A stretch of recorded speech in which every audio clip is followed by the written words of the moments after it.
Yeah, Westside G, mahalin lagi ang buhay. Ingat ka palagi, salbahin mo ang sarili, kunin mo ang tagumpay. Greg, yeah. Madami na namang buhay ang nawala, pamilyang magpapaskong sakit ang nakapin. Sala kakasabi lang ng pamilya mo na mag-ingat ka, ngunit sa pag-uwi ay bangkay ka na, yeah. Ang sakit lang tanggapin, sa huli lang nila makikita. Mabuting nabuo mo ang pagkabuhay sa mundo, kamalian mo ididikta sa'yo ng mga gago. Ang importante lang sa kanila ay masiraan ka't maapuso. Sa pamilya pa ang hahadlang sa mga pangarap na gagawa mo naman lahat para magsikap. Hirap silang maniwala, babalik pa sa'yo ay sumbat. Pag sumagot ka sigurado meron na namang sugat. Pangarap di na maabot kasi mabigat ang pagkasulong. Kabataan na wala ng disiplina, sa teknolohiya nalulong. Masakit ang pagkahulog sa apoy na kaulang patagong may pagkabulong. Minsan ayos na magpanggap na masaya kaysa sabihin sa kanila ating problemang nadadala. Kasi alam mo naman ang tao pagkatalikod merong gagawin na masama, lagi kang mabiktima. Ang pagkahulog ng ulan ay sanhi ng kalungkutan. Laging tanong sa isip, saan ba ako nagkulang? Kasama ko kayo sa kasiyahan, pero sarili ko lang kakampi ko sa kagipitan.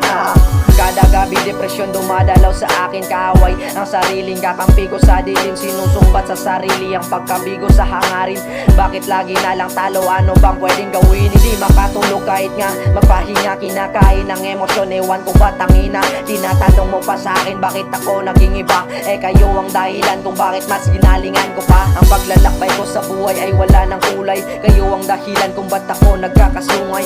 Sa-celebrate ko mag-isa ang tagumpay. Nasa inyo wala akong dapat na ipapatunay. Mga gagong kabataan sinisiraan mismo kanilang kinabukasan. Paano na ang sakripisyo ng magulang kung kayo din mismo ay wala na din pagalang? Tamang direksyon ay mas napalitan ng kagaguhan. Walang silbi ang diploma kung di ka marunong rumespeto. Ilang taong nag-aral pangit pa din yung ugali mo. Huwag kang manduro kung di mo mismo maturuan ng sarili mo, man, yeah.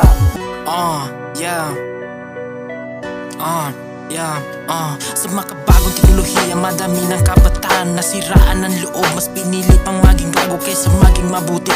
Isipin mo mas okay pa yung dating henerasyon. Sa ngayon marami nang naging salbahay dahil sa social media na umiikot ang mundo. Pati magulang nawan ng bubo, kesyo masaya daw sila sa ginagawa nila. Imbes tumulong, mas pinili pang gumulong sa higaan. Kahit akong iisipin kaso di na kayang baguhin. Mga bilihin tumataas na ang presyo. Halaga ng 1,000 katumbas na 25. Sagaran sa trabaho, sakit ay di na iniisip. Makaraos lang sa hirap, makatago sa pang-araw-araw kung sagutin ng magulang para ng kapatid. Mga pasugalan umiikot, walas dito, walas doon. Pag wala ng pera, utang dito, hold up doon. Pag nahuli, tamang rason pa.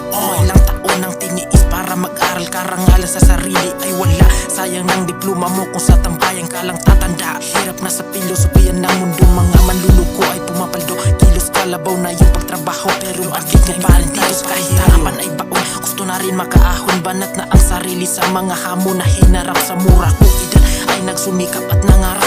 Oras ay parang diamante, sobrang mahalaga. Mabagal man ng pag-usad, huwag kang magtakab. Ipagpatuloy mo lang ang nasimulan, huwag kang hihinto. Kalimutan mo na ang lahat, huwag lang ang Panginoon na siya ang pinaka-boss sa lahat. Dahil siya ang nagbigay ng talento na to sa sarili ko. Pasasalamat ko'y buo tulad ng pagmamahal ko sa'yo.